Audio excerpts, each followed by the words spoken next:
Welcome to Gamecock Pod Live. For the next 3 to 4 years, I'll be committed to the University of Gamecock. This is Rodgers again to the 25, 20, 15, 10. Rodgers scores! Jackie Bradley Jr. delivered for the Gamecocks. Lost it up, looking for Kelly. Touchdown! Can you believe it? And South Carolina is sending shockwaves through the SEC. Frederick! Plays it in at the buzzer! That's a win! Unbelievable! I don't believe it! And now, live from Studio 54 of the Gamecock Pod Studios, here's the Cockfather himself, Keith Alsep.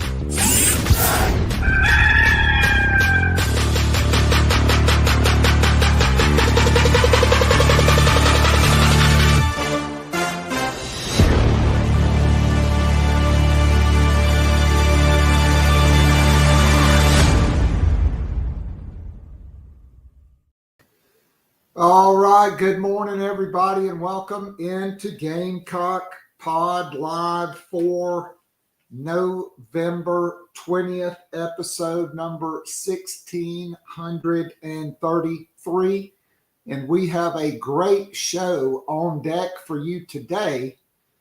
In just a few minutes, we'll be joined by Jordan Kaye from Go Gamecocks and the State. And then later, we will be joined by football and women's basketball beat writer from the Greenville News, my hometown newspaper, Lulu Kesin, to talk about Gamecock football and women's basketball and what could be an historic evening tonight in Clemson. Top of the morning, Craig and William and everybody else. Let's jump in to our Nana's Porch news, notes, and headlines brought to you by the award-winning full-service catering company servicing the greater Charlotte area. Nana's Porch, your go-to for all your catering needs, whether it's a banquet, a wedding, a corporate event, whatever the occasion, Nana's Porch has got you covered. Get in touch with my good friend Chris Payne. Go to the website, nanasporch.com, NANASPORCH.com. Tell them the Cockfather sent you. You'll love it. I guarantee it. And now you can order Nana's Porch award-winning pimento cheese. Last year voted both number 1 and number 2 in the meat and cheese category by the North Carolina Specialty Foods Association. The Great Smoky Jalapeno, which was number 1, and the tremendous regular flavor, if you don't like the spice, came in at number 2. Shipping is absolutely free of charge. If you order it today, you'll get it in time for your next Gamecock tailgate or watch party on Saturday as the Gamecocks take on Wofford in Senior Day. But also, for every container of Nana's Porch sold this month, and last month, they are donating $1 per container to the North Carolina Fraternal Order of Police for their relief and humanitarian efforts for all the folks in Western North Carolina severely impacted in the aftermath of Hurricane Helene. So, hey, Thanksgiving's coming up. 2 more tailgates, 2 more watch parties, and it's just great to have in the refrigerator when you want a snack or a sandwich. So order some Nana's Porch pimento cheese. Shipping is absolutely free of charge, and $1 per container that you order will be donated to a great cause. All right, South Carolina moved to number 18 in the college football rankings last night. 4 of the top 5 from the Big Ten. And I guess it's not really who you played, it's just your record. If you play the sisters of the poor, you're going to be rewarded. Oregon, number 1. Ohio State, number 2. Texas, number 3, which, quite frankly, other than the Alabama win, they got took behind the woodshed against Georgia. Penn State really hadn't played anybody. They're number 4, except Ohio State, and they blew that game. Indiana's played absolutely nobody. They're 5th. Notre Dame, 6. Alabama, 7. Miami, after a disqualifying loss at Georgia Tech, I don't understand that. Ole Miss, way too low in my opinion at 9. Georgia, the same at 10. Tennessee, 11. Boise State at 12. SMU at 13. BYU at 14. But they still may win it because they may win the Big 12. And if they do, they're getting in. Texas A&M, 15. Colorado, 16. To me, they had a disqualifying loss at Nebraska. They got hammered. Clemson, 17, and South Carolina at 18. Honestly, South Carolina should probably be in the top 10. They would be favored on a neutral field against Boise State, against BYU, probably against Tennessee. They would be a 3-point underdog against Miami and a 7-point underdog against Notre Dame, according to FanDuel, which I don't really believe. And SMU, if they beat Miami, they're in. South Carolina and SMU would be a pick 'em. And most people believe South Carolina would win either the ACC or the Big 12. And let's go out to the capital city and bring in Jordan Kaye and get his take on it. Jordan, welcome in. How are you, my man? Good. How are you? Good. So the college football playoff rankings come out. How big of a joke are these rankings to you right now? Because to me, it's not about who you play. It's just, well, it is, because if you play a weak sauce schedule, they're going to reward you for winning. What are you talking about? What's wrong? What's wrong with the rankings? Indiana's strength of schedule is number 108. I know, but several of these teams have played nobody all season long, and when they have, Penn State, the one game they played, they got beat at home by Ohio State. And the SEC, because it's the strongest conference in the country, is getting penalized because they beat up on each other. Strength of schedule appears to have no place in the college football playoff rankings formula at this point. I mean, to a point, like if there were other one-loss teams, then I think Penn State would get penalized. And I see your point a little bit, but also it's, it'd be tough for the committee to just go, yeah, we're not putting Penn State in, we're not putting Indiana in, we're actually just going to make this an SEC invitational and let everyone in. I get your point about the whole conference or the strength of schedule part, but I mean, some of these teams are just playing who's on their schedule. It's not their fault that they're, that they're doing this, especially the Indiana piece. And Penn State, look at their record. I mean, their only loss is a 3-point loss to the number 2 team in the country.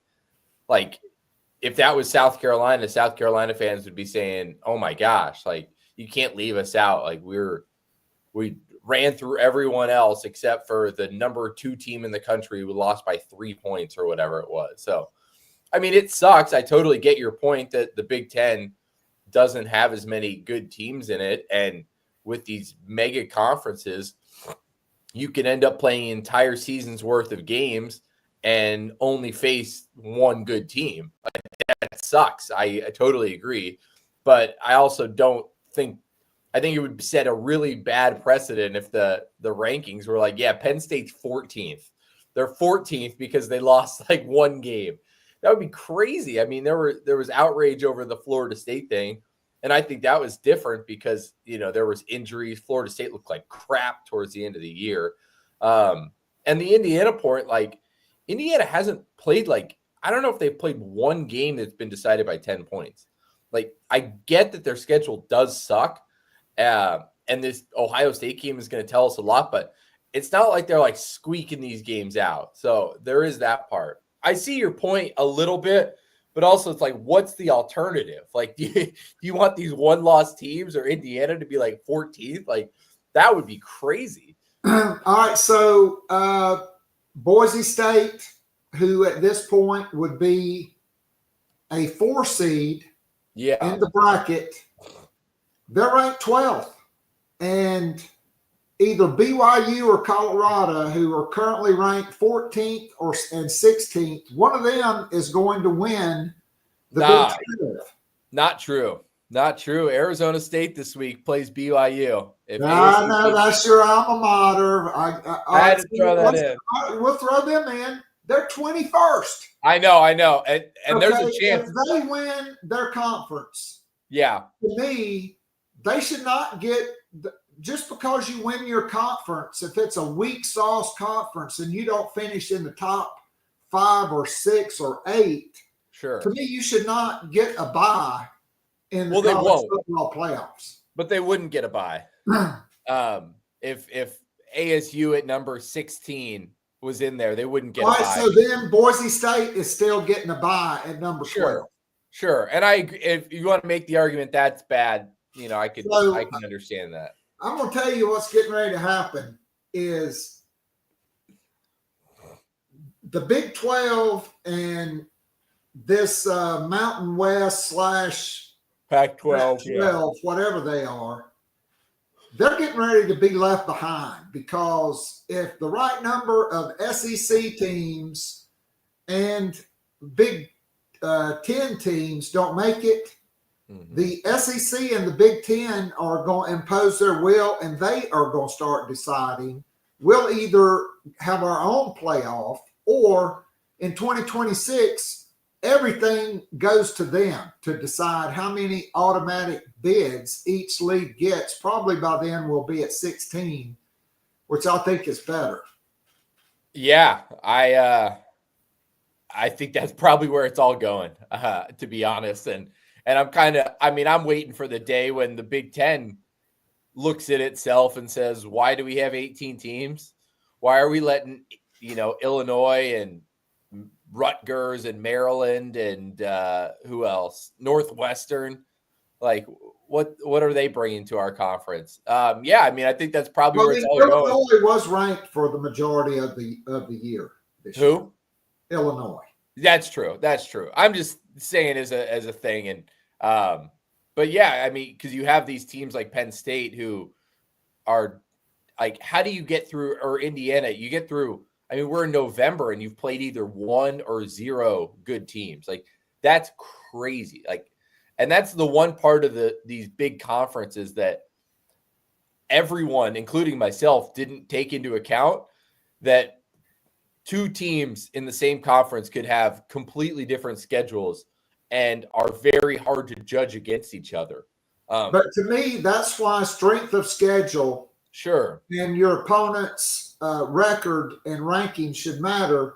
Just to me, Notre Dame, I don't agree with them being at number 6. To me, they should be disqualified after losing at home in front of touchdown Jesus to Northern Illinois.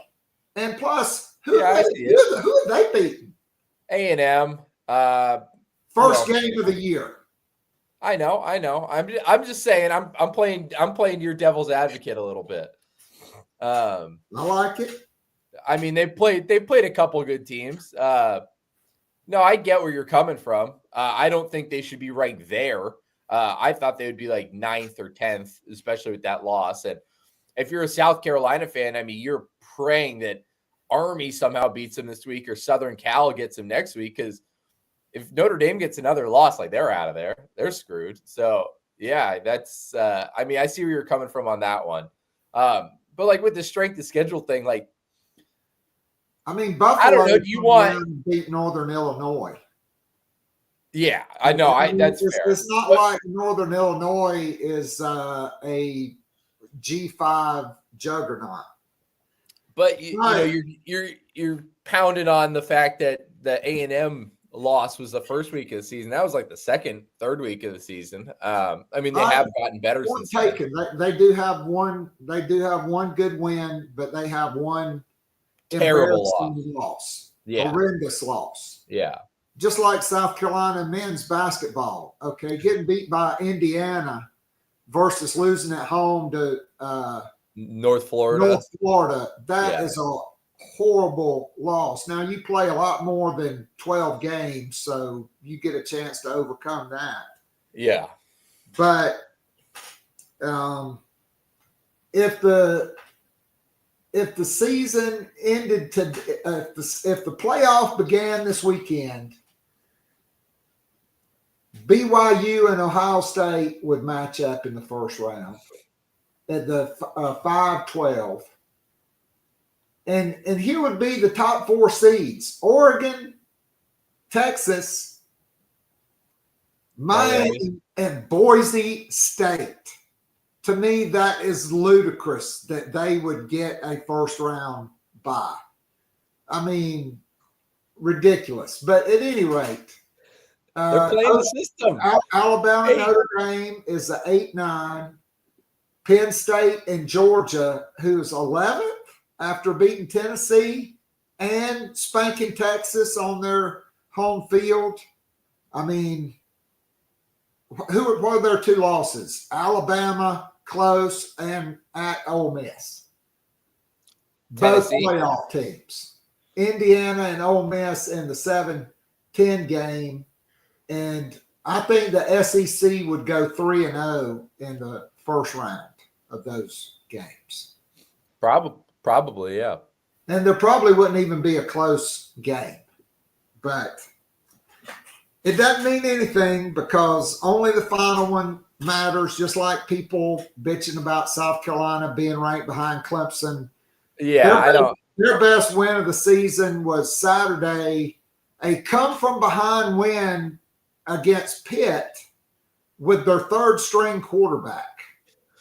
Yeah, that one's weird to me too, because the only argument for Clemson being ahead of South Carolina is that Clemson only has 2 losses. But at some point, you got to beat someone. And Clemson hasn't beat a single good team this year. I was a little surprised by that. But again, it's nothing and to they really. Probably won't. I think South Carolina will probably be favored in that game. But again, that's like where your point's coming from, where it's like there's no point in getting that mad about it because it's going to work itself out in 2 weeks. All right, so let's talk about the Gamecocks. Talk to me about the Missouri win. Where does that rank on the most exciting or best finishes, best games you've seen in person? I don't know. Probably like top 15. I don't know. I've been to a lot of games. I don't know if that's up there. It was good. It was really cool. Hell of a drive by Lenore Sellers and stuff. And it's funny because like the first game I ever went to as a South Carolina native or what? Not native, I guess not. As someone who lives here, the first time not even that, because I came like basically as a fan. So the first time I saw him live last year was the Florida game. And I was like, man, this place is electric. These fans are awesome. This is great. And then they just blow a 10-point lead in the last 10 minutes. And then I'm walking out of the stadium and it's like people are like this is like what we expect. Like this is South Carolina football. And so that was like kind of running through my head yesterday as Missouri scored. I'm like, gosh, man, another year, another one of these losses. Like, holy crap, this program it's like deja vu all over again. And then it changes and you're like, holy crap, like maybe things are going different.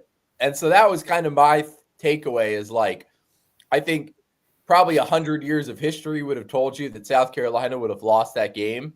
And somehow, some way, Lenora Sellers hits Dale Von Campbell and then, a little pitch pass to Rocket Sanders. And it's like all the years of torment, like seemingly went away. I mean, I know the broadcast announcer said when Rocket Sanders broke the last tackle and went in the end zone that the stadium, the press box above the west upper deck shook. I didn't feel that. I don't know what they were talking about, but perhaps where they were sitting and I was more concerned about, writing stuff. I didn't feel that, but maybe they did. I mean, let's talk about the evolution of this offense, which was 15th or 16th in most categories the first half of the season, but the last three games, all against ranked opponents, by the way. And I would say this, by the way, Ed is giving us some stats. In the strength of schedule, Notre Dame's strength of schedule is 52, Clemson is 57, South Carolina 15. Against Texas A&M at home, 530 yards of total offense, kind of an anomaly, 286 yards rushing, Lenora Sellers 244 yards passing. At Vanderbilt, 452 yards, 214 yards rushing, 238 yards passing. And then Lenora Sellers named the National Player of the Week this past week, 21 of 30, 70% for 353 yards and 5 touchdowns. He did have the 1 interception. But that's been South Carolina's offensive output, 462 yards against Missouri, 452 at Vanderbilt, 530 against Texas A&M. Dow Loggins and Mike Shula, Sean Elliott and their staff has really figured out what works for this offense. Yeah, they have, but also, I think we got to give a lot of credit to the maturity. I think we got to take into account that these guys got better. That the offensive line, which seemingly just it never felt like it was going to turn a corner.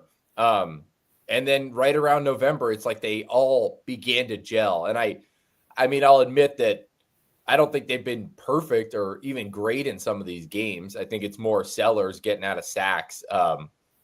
But I mean, they were better against Vanderbilt and stuff, and were pretty good against Missouri. So you got to give them that. Then Rocket Sanders, I don't know if he just got completely healthy or if he was thinking, hey, I've only got, 5 games left in my college career, but he looks like a different dude, to the point where, his cuts are just quicker. He's bouncing off guys different. He just looks faster. It's I've never seen a guy almost reinvent himself in November. It's kind of odd. The receivers who have been much maligned all season, I don't want to say that they're incredible now, but they're getting open. They're making runs after the catch and they're breaking tackles. I mean, these are all things that you were probably, coming on here for 2 months talking about, how can none of these guys break a tackle? How can no one get open? And it's all of a sudden they are. Now that's part of scheme. So you got to give Dow Loggins his credit, but the breaking tackles thing, that's not scheme.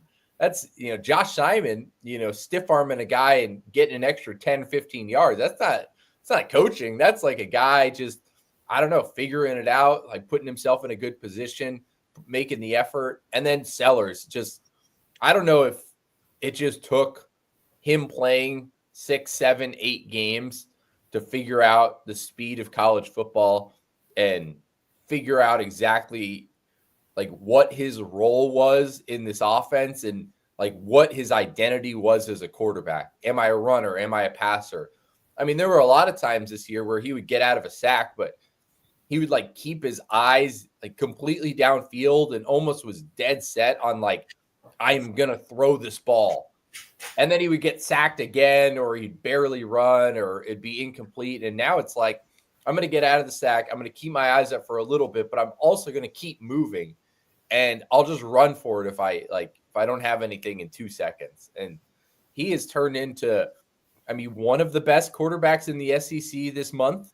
I mean, that's probably not even an argument that he's been playing. He's number 2, just behind Jackson Dart. Yeah. So let me throw this out.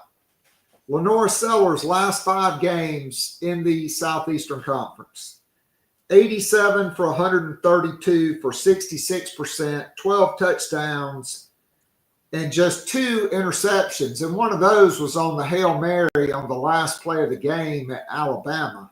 Yeah. 13.4 yards per completion. And in SEC games, 126 for 194, which is 65%, 1,689 yards, 14 touchdowns, 5 interceptions, almost 3-1. But the last 5, 12 touchdowns, 2 interceptions, one's on a Hail Mary. Not to mention the rushing yards and all the Houdini plays. I mean, there have been guys that have had him in a straitjacket. Johnny Walker Jr., the biggest play of the game against Missouri came after Missouri took the lead 22-21. It's 3rd and 10. He rolls out to the right into Johnny Walker Jr., who has him dead to rights, and he just shakes him off and hits Brady Hunt for the first down. Because without that, you've lost the lead, you've lost all momentum, and now it's 4th and 20-something, and you have no choice but to punt. Yeah. And it's not like he like slipped out of a tackle. I mean, his body was like inverted.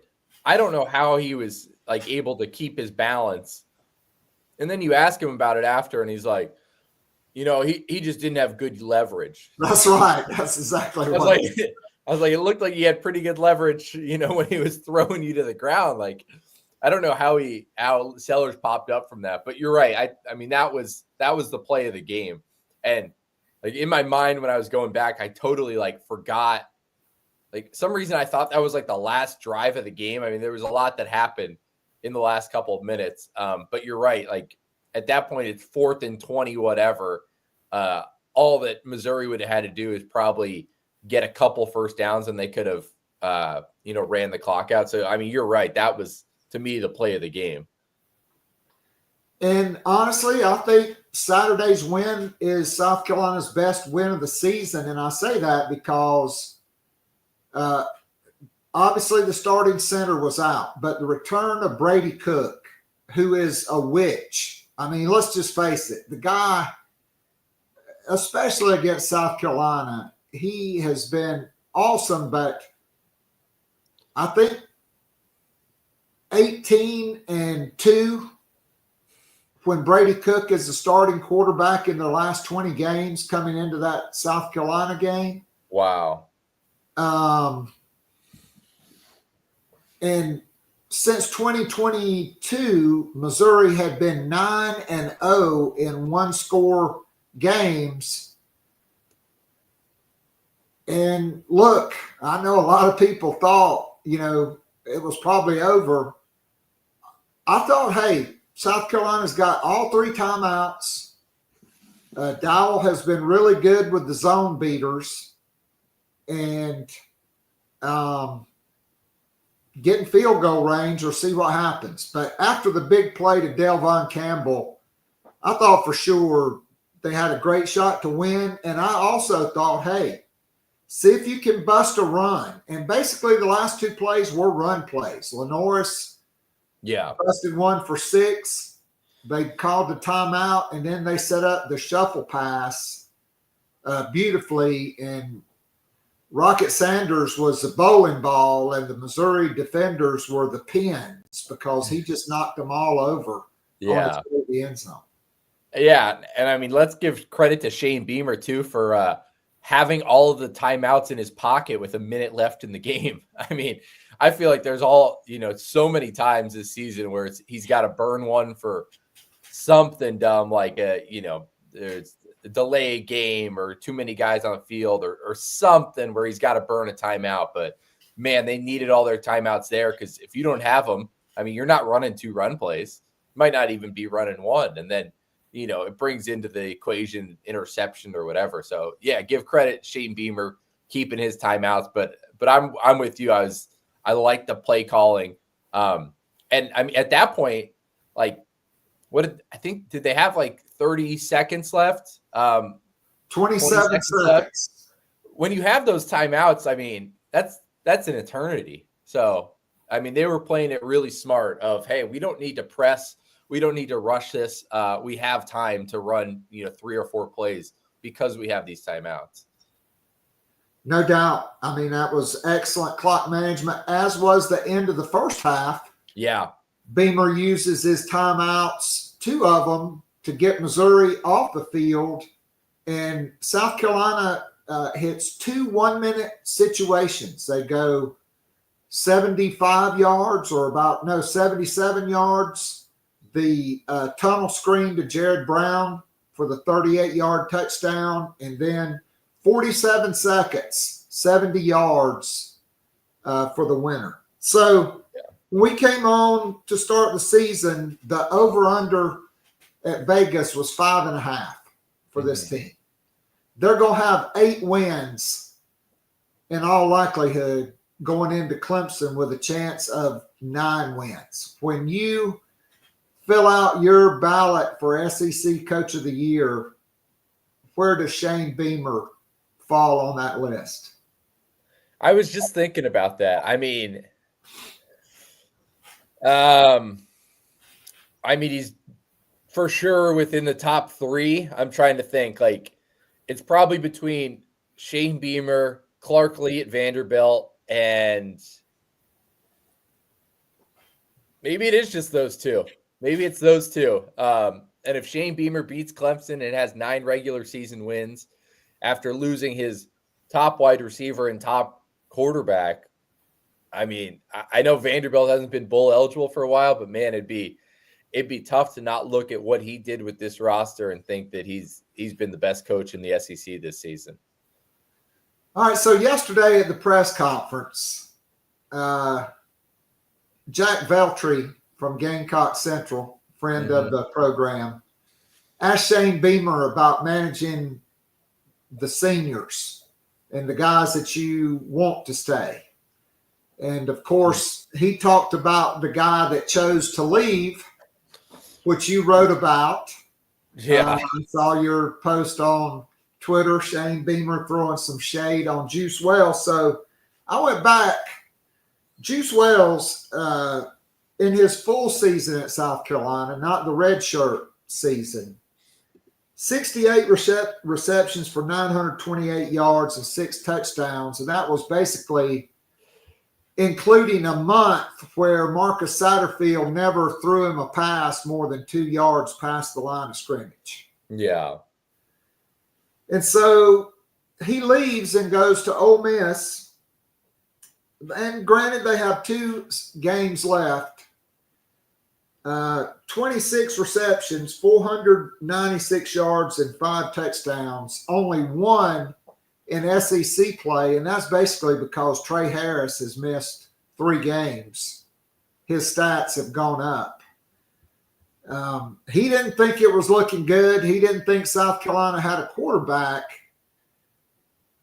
But, I mean, I try to imagine what South Carolina looks like with Lenora Sellers, with Rocket Sanders, and with a Juice Wells.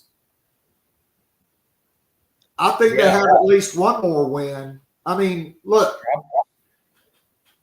Ole Miss, they lost. Lenora Sellers would love to have that 4th quarter fumble back. He'd probably love to have the 2-point conversion throw back.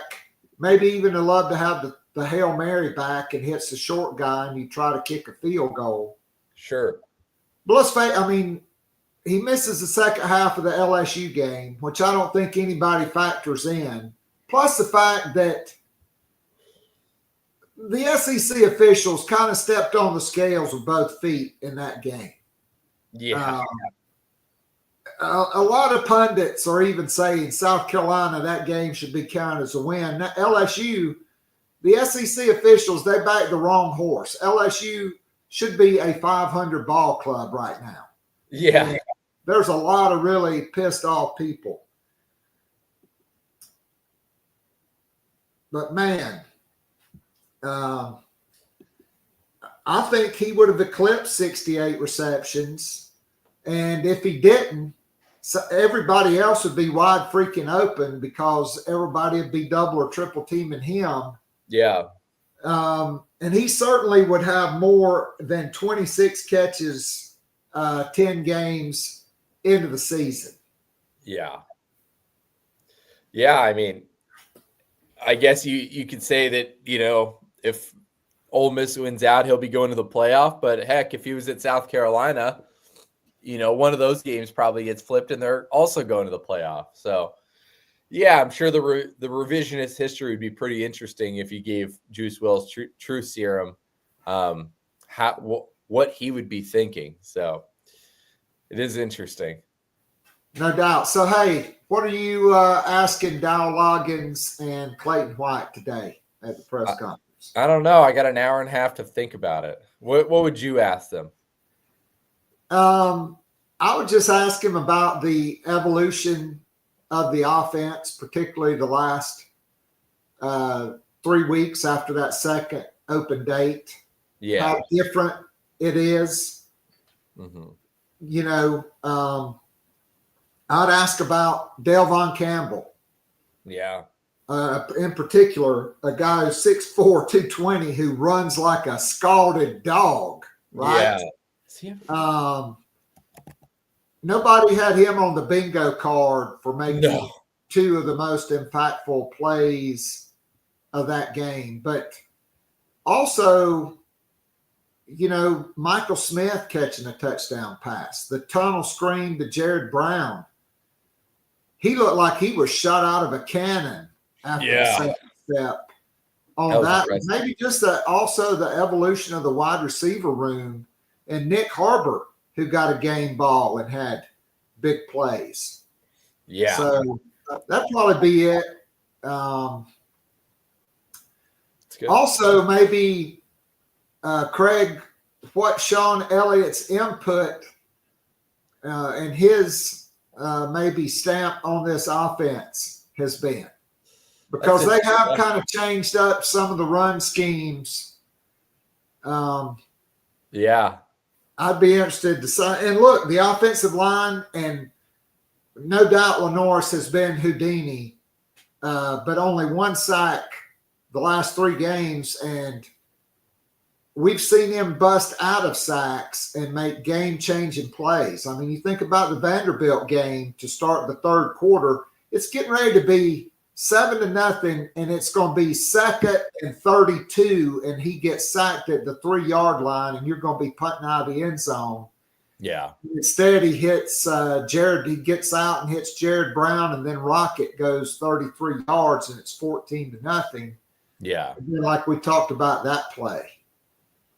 So it's been remarkable to see only 1 sack allowed by the offensive line the last 3 weeks.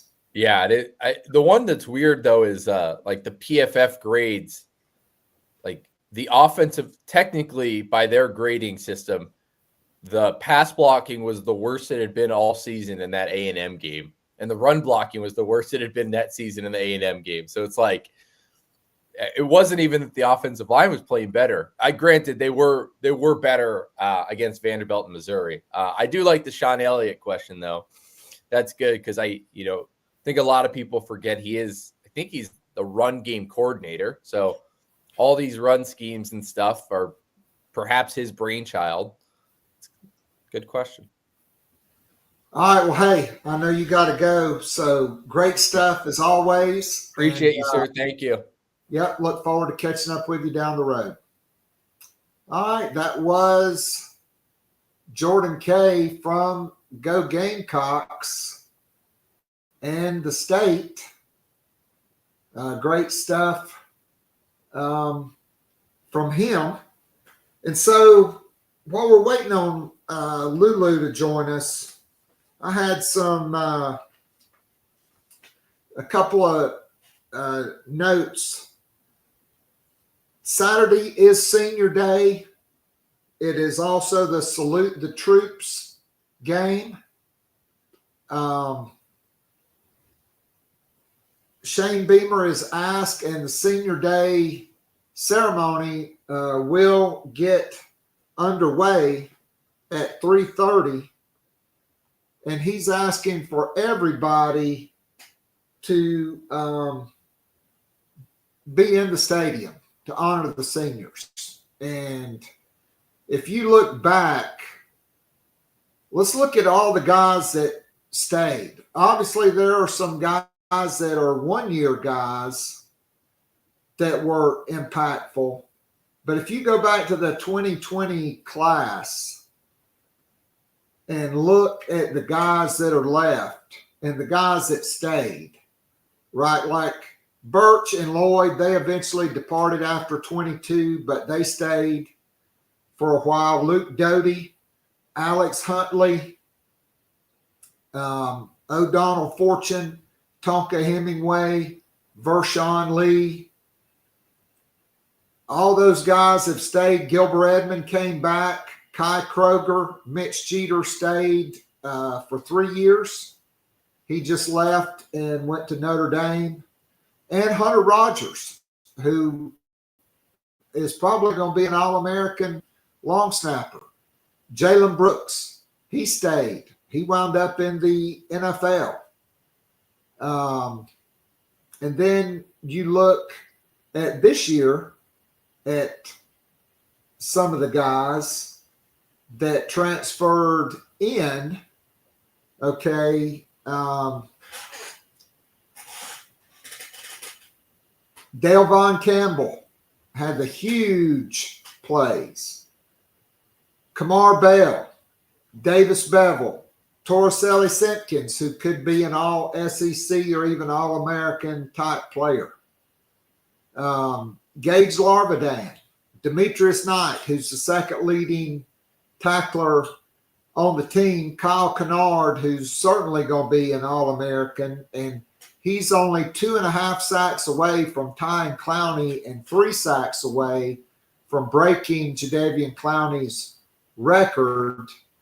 And, of course, Rocket Sanders and DeAndre Jules. I mean, a lot of guys will play their last game inside Williams-Brice Stadium. Hopefully a lot of them will be playing 3 more games because of the bowl game. You never know how the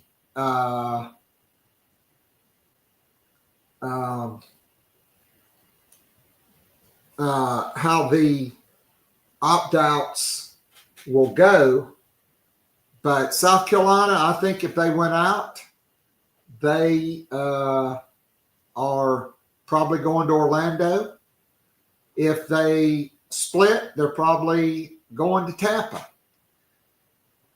All right, let's welcome into the program, formerly of The Ringer, and now at the Greenville News, my hometown paper, which I helped my dad deliver on the weekends when he had a paper route as a side gig in our little Volkswagen Beetle back in the early 1970s. Lulu, how are you? Welcome in. I'm good. How are you? Awesome. So tell me what you think about that game Saturday afternoon and evening at Williams-Brice Stadium.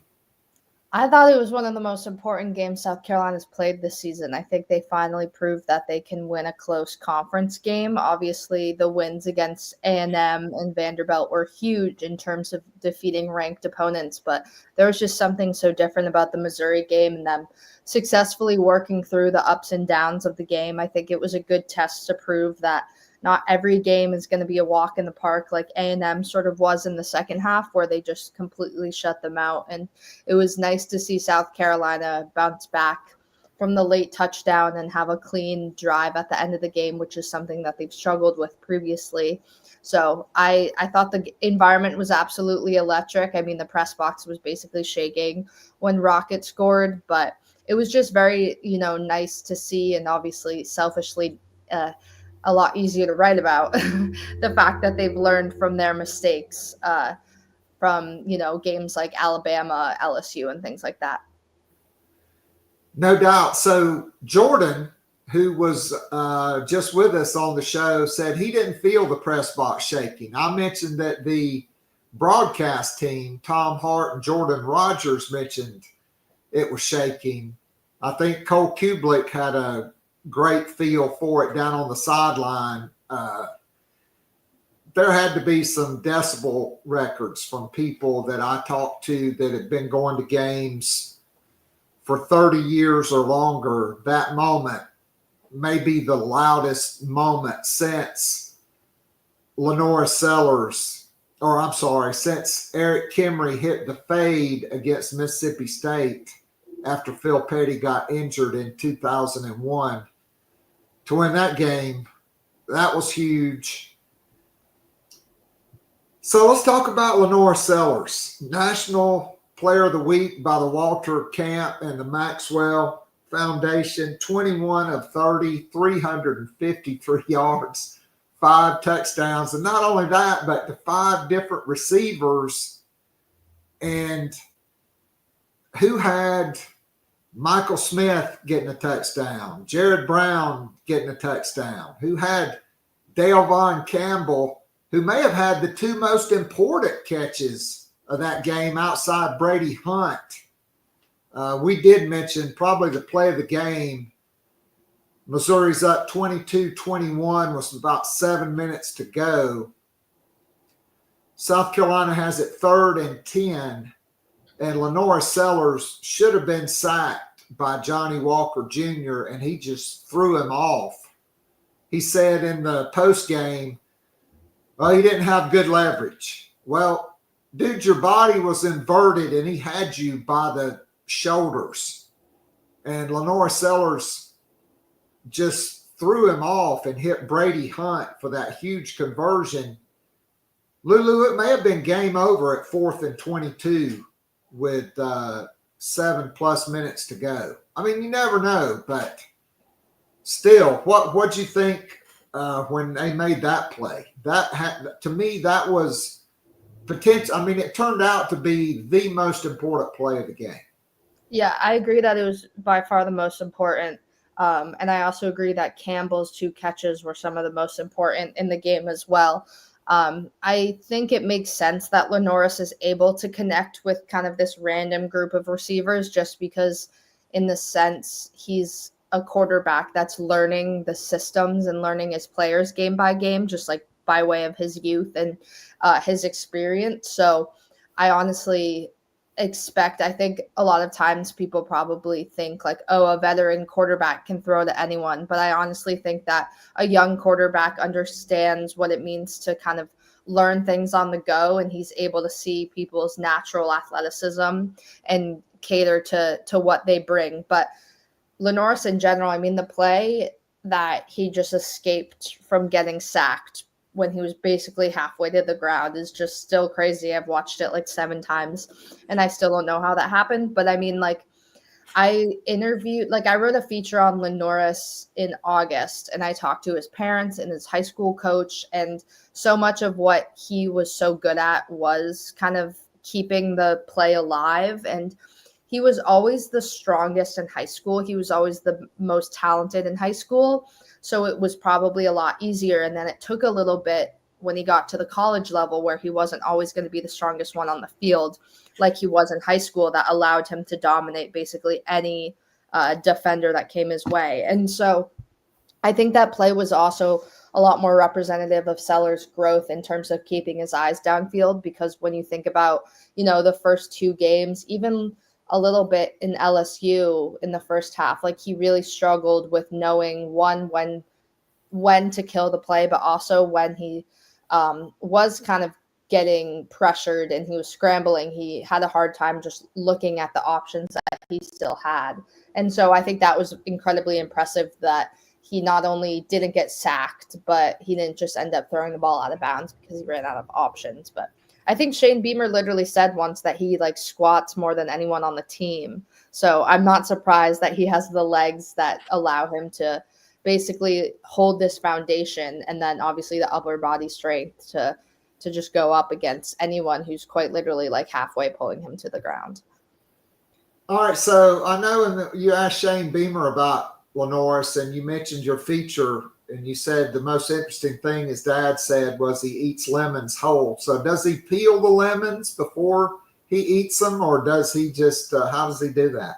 I think he just like eats the lemon peels as well. I don't think he like bites into a lemon like an apple. Like that's a little bit crazy. I imagine horrible for his teeth. But I think what his father was alluding to was like if he has a lemon slice, he'll eat the peel along with it, which like, who does that? Yeah, to each their own. What's the secret? Apparently his dad also did that because his dad got it from his grandma. So I think it's just like been passed down. I don't know if his other two brothers do it, but like, yeah, it was a really funny moment in my very long conversation with his dad where we were talking about Lenoris outside of football and that came up. So Lenoris has mentioned that the game has really slowed down. And so I went back this morning when I was prepping for the show. His last 5 SEC games, Lulu, 87 for 132, 66%, 12 touchdowns, and just 2 interceptions. And one of those was the last play of the game on the Hail Mary to Alabama, which if the Alabama dude's teammate hadn't have made him run it out of the end zone and he downed it, it would have been a safety and that game would have gone to overtime. I don't think a lot of people remember that. But he has just been a completely different player, albeit he did have the bad fumble in the fourth quarter against Alabama. But in the last 3 games, he's only been sacked once, but he probably could have been sacked at least 9 times because I know there were about 5 times against Texas A&M, and Jordan mentioned, according to PFF, South Carolina's offensive line had their lowest pass blocking grade of the year against Texas A&M. They had wide open guys running at him, and he made them miss. But at the same time, you have to give the offensive line credit. The last 3 games, South Carolina's offense, 452 yards against Vanderbilt on the road, 530 at home against A&M, and then 462 against Missouri. And again, I think that's South Carolina's best win because with Missouri, with Brady Cook healthy and in the lineup, Missouri was 18-2 in their last 20 games and 9-0 in one score games since 2022. Yeah, I think Sellers everything's coming together at the time that everyone who knew him most and best, I guess, knew it would. Like, I have a hard time, and I understand it. Like, as journalists, as commentators, as people watching football, like I do understand that you have to assess it game by game and you have to look at the present. But I also like sort of just took Shane and Dowell's word for it in the sense that they trusted that he would get there eventually and just needed time. And I think had the LSU loss not been so heartbreaking, a lot of people would view it differently. I think just the fact that they had such an early loss that could have gone their way is sort of the reason why people are like, oh, Lenoris like took a while to get going. But I think if like honestly, if LSU like went in week 3 and Lenoris got hurt and the Tigers blew out the Gamecocks, like I think people would have been like, yeah, he's young. But the fact that it was so close almost like gave him an unfair assessment. But I think his injuries and just his lack of play, like I think the Alabama game was sort of his coming out game, despite his really critical turnovers. And I don't even count the last interception as one, but the fumbles were obviously bad. But I think from there, that's exactly when South Carolina needed him to get things going. Because realistically, like, you can't expect him to be great week 3, and South Carolina just happened to play a really good opponent really closely week 3. No doubt. So also thought another huge factor, and I'm just going to call it, to me, the worst 2 decisions of the year by Shane Beamer. One was going for the fake punt against Ole Miss on the first series when you could clearly see it was not there. They were in a bare front, and you still tried to run it right up the middle. But I thought 4th and 1 from your own 37-yard line with 2 minutes to go in the third quarter, and you have a 2-possession lead. And not only are you dumb enough to go for it the first time, you got a reprieve when you got stuffed because they stopped the play even after the whistle or the play started, I think. And you're like, man, we just got stuffed. Let's go for it again. And, Missouri scores right there, a touchdown. Then it's 21-19. Mm-hmm. The defense held Missouri to 3 field goals, 2 on their first 2 drives in the red zone. And then early in the fourth quarter, to cut the lead to 21-15. And that's when they showed Eli Drinkowitz on the sideline, and he said, we got them right where we want them, because he has been 9-0 in 1-score games in the fourth quarter, and that was a 1-score game. And I do believe, as a coach, I've said the same thing because of how I prepared my team for end-of-game situations.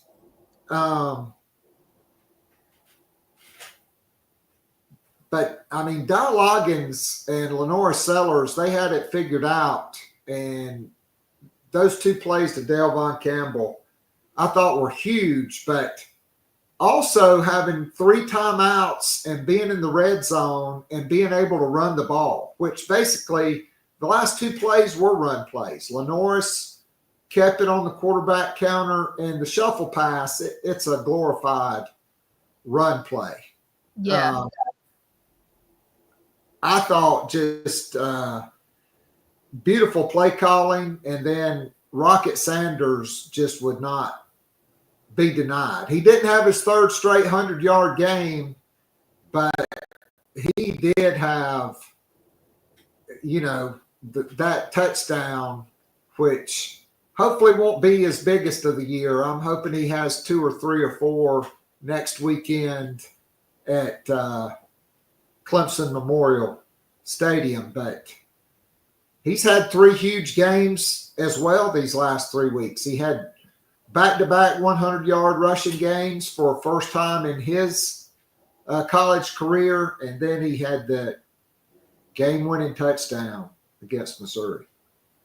Yeah, I think Rocket's another one who's just gelling at the right time. Obviously, he has a lot more playing experience than Lenoris, but he was still getting into a new system and recovering from some pretty significant injuries. And then week 4 kind of faced another one. So I think, Rocket and Lenoris, for different reasons and in different ways, are getting things going when maybe a little later than people thought they would, but at the same time, like right when they truly need to, because I don't know, this is cheesy, but like realistically, like you never want to be playing your best football week 1. You want to be playing your best football week, 14. And I think a lot of people are like, oh yeah, well, they looked really bad against Old Dominion week 1. It's like, yeah, they probably should have. They were a very, very different and young team. And so I think it's fair to look at South Carolina based on the last 5 or 6 games rather than the first 4, because naturally I just truly believe that's how you should look at any team, is looking at how they're progressing. Are they improving? Are they not? not necessarily comparing the first game to the most recent one. I think it was either 9 or 10 of the 11 starters that started against Old Dominion were making their first career starts at South Carolina.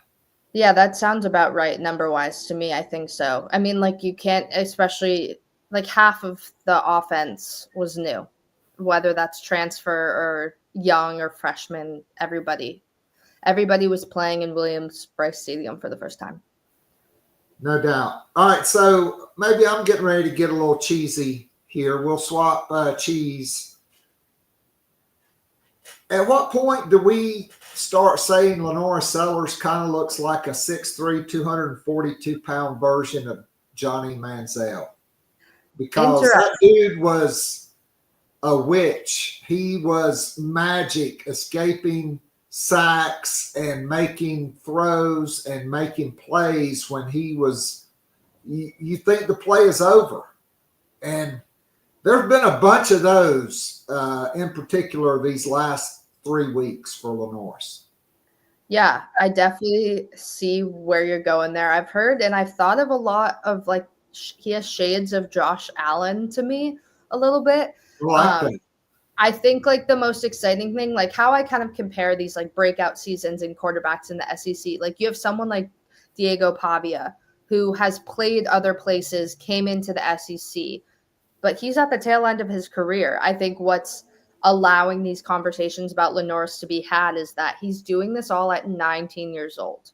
And based on just historic progression of SEC quarterbacks, like, if, knock on wood, if all goes to plan, he's going to continue to get better. So I think it's what's so strong about his argument is that right now it's truly just the beginning and the foundation. And I think that's why some of these bigger conversations, like, I mean, I see jokes on Twitter like Lenore's for Heisman. Like, I don't think we're there yet. But I do think in general, what's so valid about these Lenore Sellers conversations is that he's so young. And if you look at him throughout high school, which I understand is a much different ball game, but if you look at the way he's improved year after year and game after game, if he's continued to invest in this program, invest in himself, then I think the future is very bright for what's ahead. All right, so Jackson Dart is probably going to be first team all SEC quarterback. Lenore's in the month of November has had the second best statistics in the conference, just behind Jackson Dart. Probably Carson Beck will end up being second team. But who's had a better season, really, Lenore Sellers or Quinn Ewers? Because I wouldn't trust that guy as far as I can throw him. And I'm still betting that he craps his pants on the field at Kyle Field in that Texas A&M game. Yeah, I mean, he's the opposite of clutch. Yeah, I see that. I think Lenore's is a different quarterback, and I think that it's fair to compare them, but I don't know. I guess I don't know numbers wise enough about Quinn to say, but I definitely would take, based on what I've seen, I'd take Lenore's any day, just based on his versatility and his physicality and his skills and his strength. I bet Sarkisian would too, if he was not on the record. All right, women's basketball. Tonight, South Carolina is at Clemson, and this could be a historic game for South Carolina. They have tied the record for consecutive wins in program history at 42. Tonight, they will go for 43. Your thoughts coming out of the East Carolina game, just overall. And, man, Chloe Kitts, she is really taking her game to another level this season. Yeah, for sure. Overall thoughts, I think South Carolina finally played a good first quarter. I think that was missing, and something that I personally was looking for was just coming out of the game a little bit better than it had the last few. It was nice to see like all 12 players get involved. I mean, Chloe had 14, Joyce and Malaysia had 12, and then Bree had 10, Sinai had 10. So like everybody was in the same range. It wasn't like the NC State game where Milasia had 18 and Powell had 23. Like there wasn't one or two main stars. And I honestly think that type of scoring is important for this team to see. Obviously, East Carolina is not the most accurate representation of some of the competition they'll face this year. But heading into at least Clemson tonight, I think it was big for South Carolina to share the wealth on offense and get more people comfortable scoring, especially because UCLA on Sunday is going to be very tough. So Tessa Johnson kind of tweaked her ankle in that NC State game. They've held her out the past couple of games. Is she expected to play today at Clemson? Yeah, she's back tonight. I don't know how much she'll play. I originally thought, they need her really badly for UCLA. They're just playing it safe. But she's playing tonight. Don't know how much it is, but I wouldn't be surprised if she was playing limited minutes, to get more comfortable before UCLA, but to not maybe she'll play the whole game, but I doubt it. All right, so Dawn Staley mentioned something about her WNBA eligible players kind of pressing and feeling it. And to me, I think Raven Johnson has just been awful. I mean, abysmal to the point of where, look, I'm not Dawn Staley, but when you look at the stats, she is 5 for 28 from the field. That's 18%, and 0 of 10 from 3, just 60% from the free throw line. She's only gotten there. She's 3 of 5. She has rebounded the ball well. She does have, a great over a 3-to-1 turnover to assist ratio.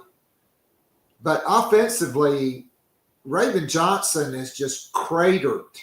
I mean, if you go back to the Iowa game, she's 6 for 39 and 0 for 15 from 3.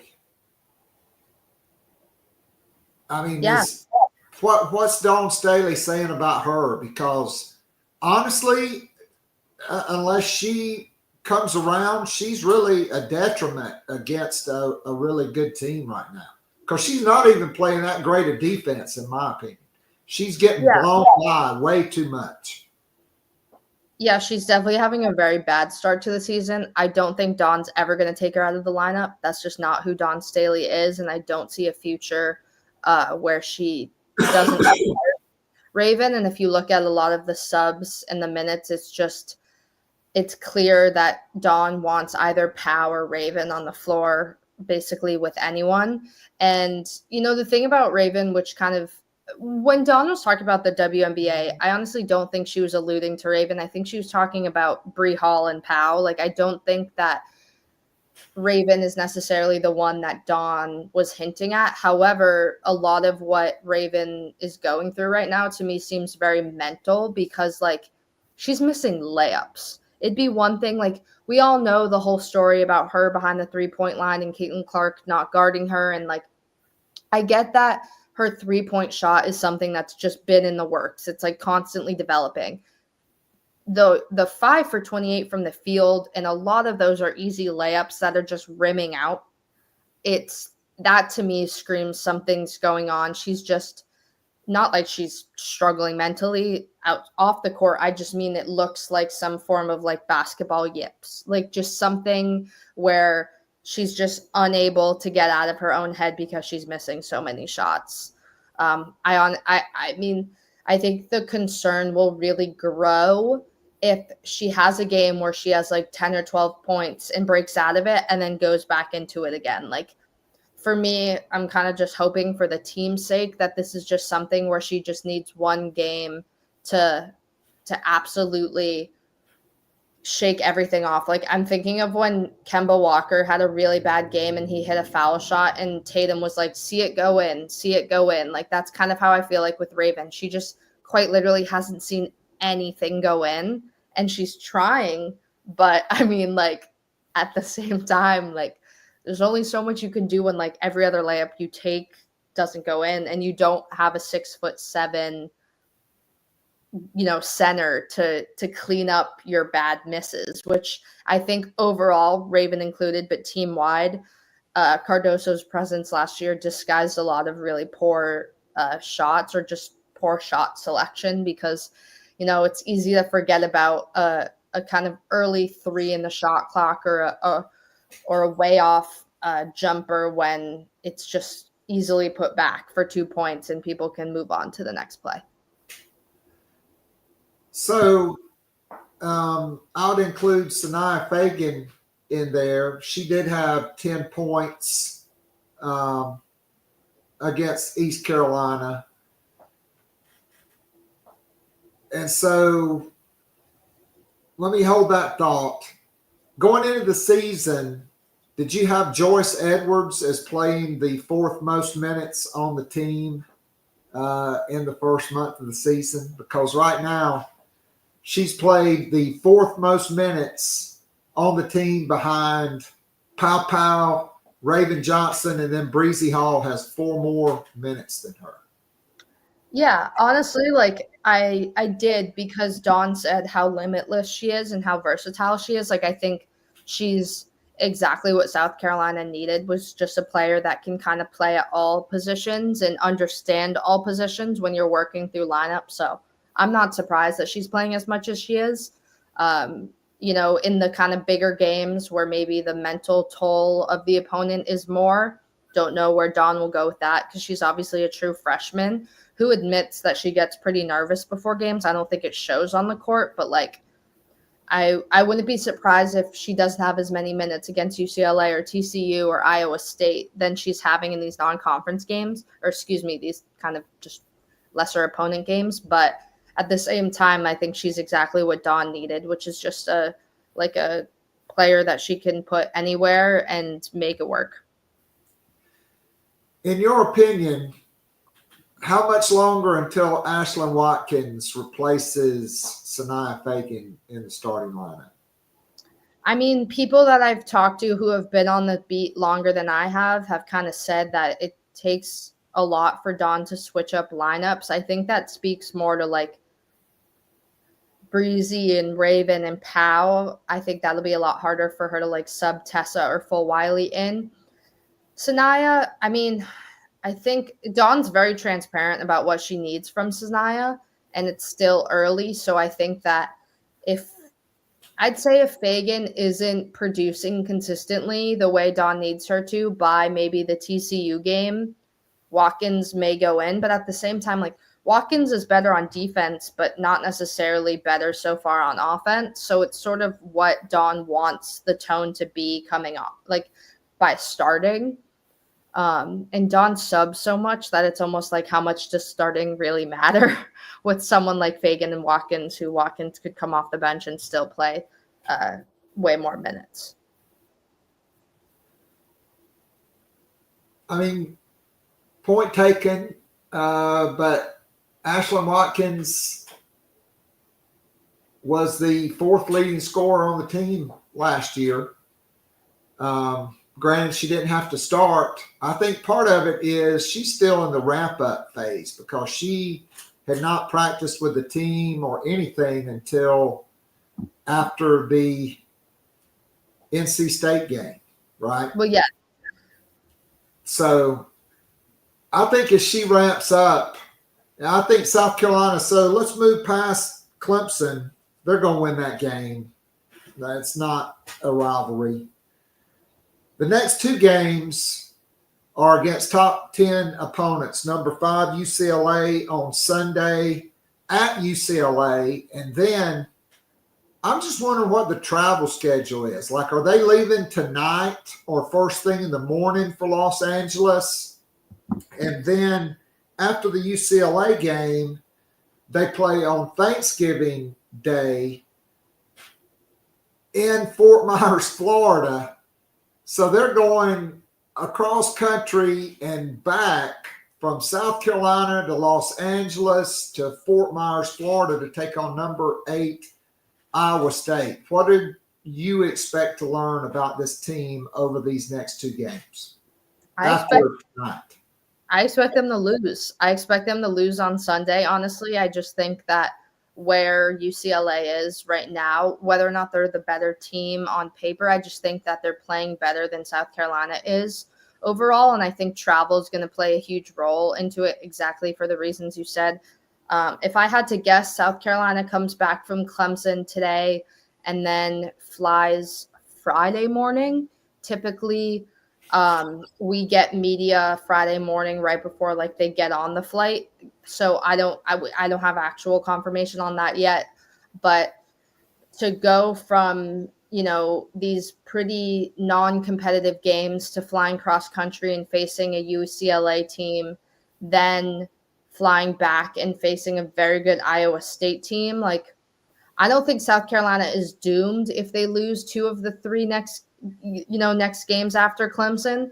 But I think also if they win all 3 games, then I think South Carolina is in incredible shape considering, the difference between last year and this year and the things that they've just had to adjust to. So do I want to say this is the most important week of the season? No, but I think it'll be the most revealing if they win. However, I don't think it'll be the most revealing if they lose, because there are so many factors that go into why, the games might not go the way that they could, I guess.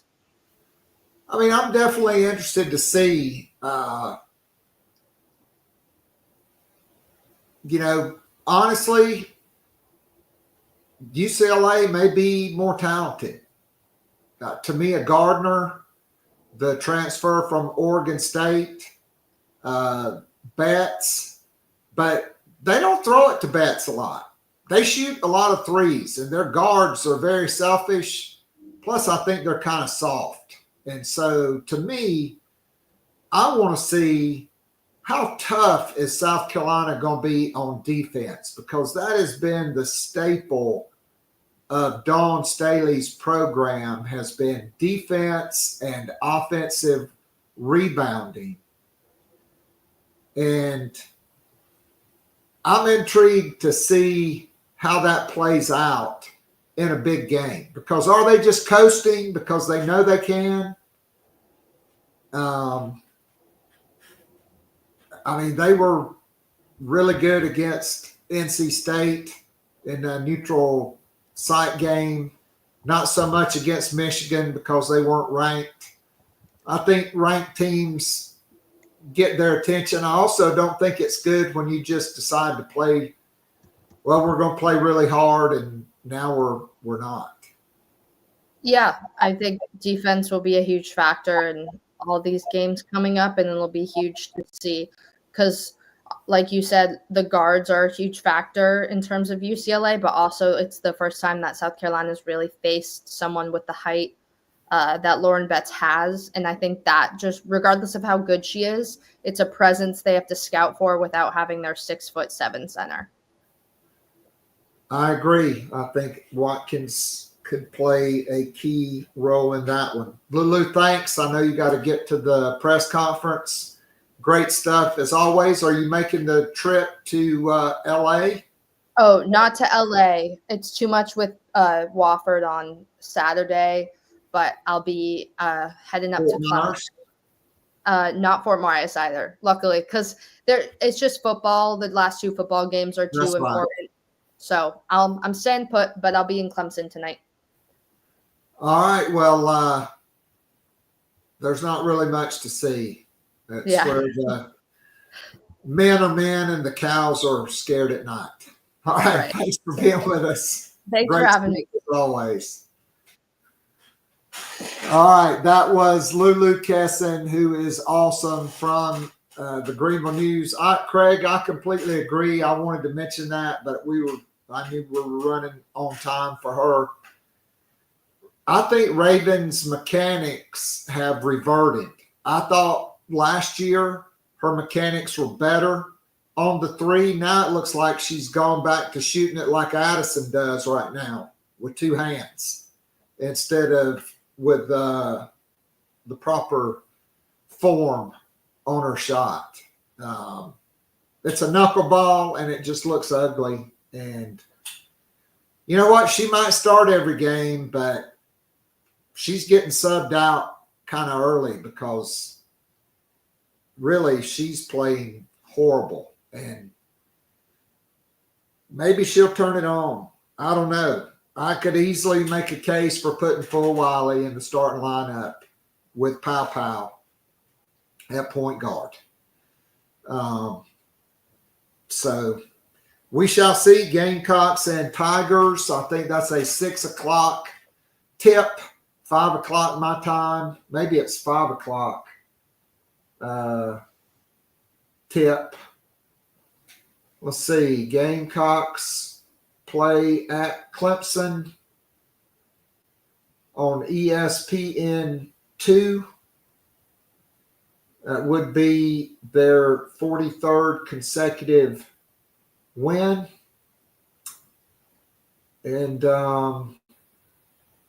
5 p.m. Eastern, 4 p.m. Central. I guess I'll watch it when I get home from work. All right.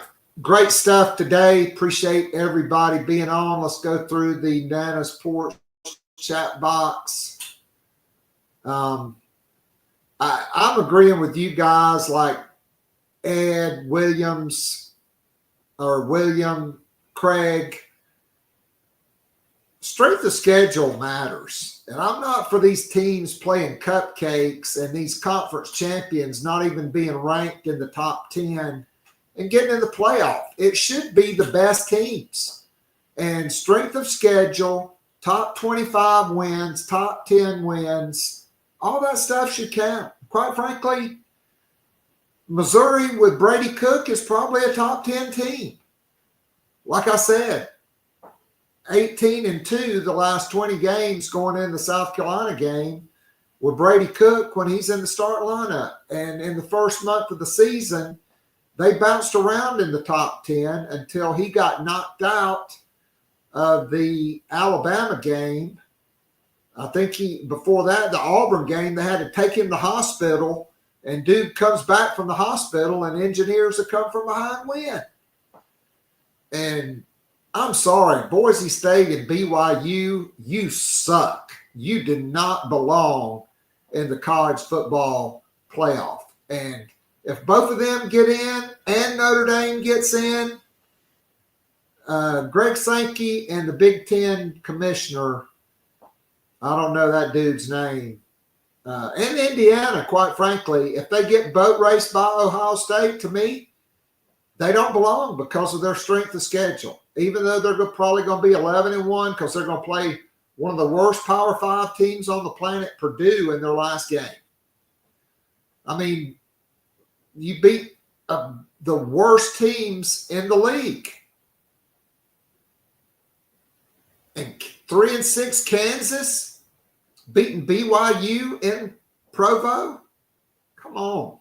And let's face it, the Big 12 officials, they stepped on the scale in the Utah game to protect their, getting the playoff money, just like the SEC officials did in that LSU game because they thought, LSU's going to be a playoff team. We can't have them lose to lowly South Carolina. So Williams sums it up. Lenoris has been Houdini. Honestly, William, I think the Hail Mary against Bama, that was Lenoris. He had a guy short, wide open.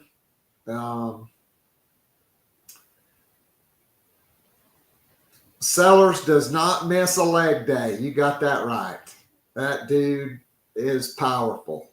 To me, that's what makes him so unique and very similar to KJ Jefferson, except better than KJ Jefferson. Craig, enjoy your vacation in Green Vegas. It's an awesome city. It's gotten even bigger and more awesome since I moved to Texas. Sellers High School coach William did coach him to keep his eyes down the field, and that dude is so smart, and he does it. Appreciate the kind words on the interview. Sellers, that's right, he won't have Shaw's home record, but he's got a chance to be the 4-year starter and win more home games than any other quarterback. They do have 2 losses this year. Connor Shaw never lost at Williams-Brice. Obviously, he'll always have that as his legacy. Also never lost to Clemson. Let's see. Lenoris did not play in that game. I know he played only a couple plays in the Kentucky game to run the ball. They did not play him against Clemson. So he redshirted. What will his record against Clemson be? Right now, I think South Carolina's better health will play a big role. South Carolina really needs Joshua Simon for that game. They need Judge Collier at 100%. Both of those guys, I'd probably hold them out. I'm playing Michael Smith this week. Hopefully, everybody get in the stands at 3:30 for Senior Day to give those guys a standing ovation. Shane Beamer, South Carolina right now, they got a chance to finish being ranked inside the top 15. I think if they beat Clemson, and if they beat Clemson and win the bowl game, it'll be a Shane Beamer's first double-digit season for wins, and the first time South Carolina has 10 wins or more. When they had the 3 back-to-back 11-2 seasons, they could be 10-3 this year. It'd be the first one since 2013. All right, I'll be back tomorrow on Gamecock Pod Daily. And on Friday, on Sundays, I do a VIP podcast. It's called The Morning After. If you hadn't signed up to follow me on YouTube, do that. Follow me on Twitter at KAllsep. Follow the show on Twitter at Gamecock Pod.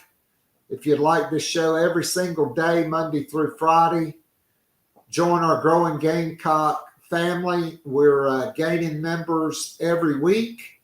And on Tuesday nights, we have a live interactive Zoom call that we have between 50 and 100 guys and gals on that. That's what separates us from every other podcast or every other show. Every Tuesday night, sometimes on Wednesday, especially in the spring during high school baseball season. And everybody gets to participate. They get to talk about whatever they want to talk about, praise the team, criticize the team. Then after about an hour, we go to overtime, which means we stop recording and we have an unrecorded overtime, and that's where the real scoop gets dropped. JC dropped a crystal ball pick for Kevin Wynn, the 6'3", 320-pound defensive tackle who may be one of the top 5 D tackles in the country. I have no idea who is Tony Petide.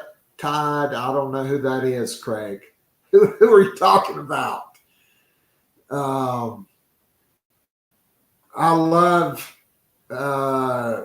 think South Carolina is probably getting both of those guys from Greene County and Greensboro. Phil Kornblut interviewed Michael Clayton, the 4-star corner from Warner Robins Northside, who said he grew up with the Kilgore brothers. They all ran track together. He's a 10, 400 meters guy. I don't think either one of them are keeping up with him.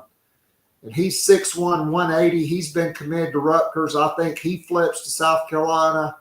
I think Mike Tyler, the tight end from Hammond flips to the Gamecocks. JC thinks they're getting Kevin Wynn on the flip, and he's got great sources. I think South Carolina is trending for 5-star. The 5-star defensive end from Alabaster, Alabama. Is it Jared Smith? I think that's his name. 6'6.5", 235. Auburn's probably going to go 4-8. South Carolina's got a chance to really finish strong. They're winning. They're going to have 8 wins. They've got official visitors this weekend. Stephen Miller, 6'2", 185 from Greene County. He's a corner. He's committed to Southern Cal. I like South Carolina's odds of flipping him. And they're bringing in 6'6", 290-pound defensive tackle from Conyers, Georgia, Christian Ingram.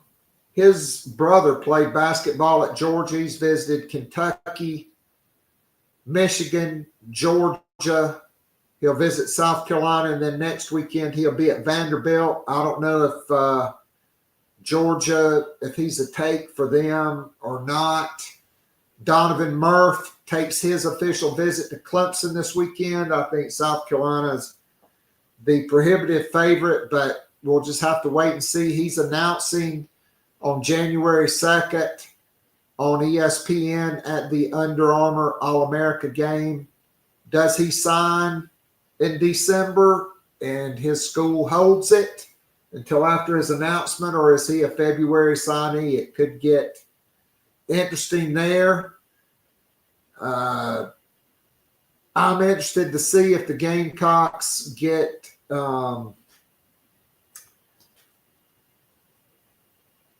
Braxton Kyle, the 6'4", 315-pound defensive tackle from Swanee, Georgia, who's a Rutgers commit. If he makes an official visit, what happens with Shandavian Bradley and Xavier Hardy? Does South Carolina bring Seven Cloud in for a late visit?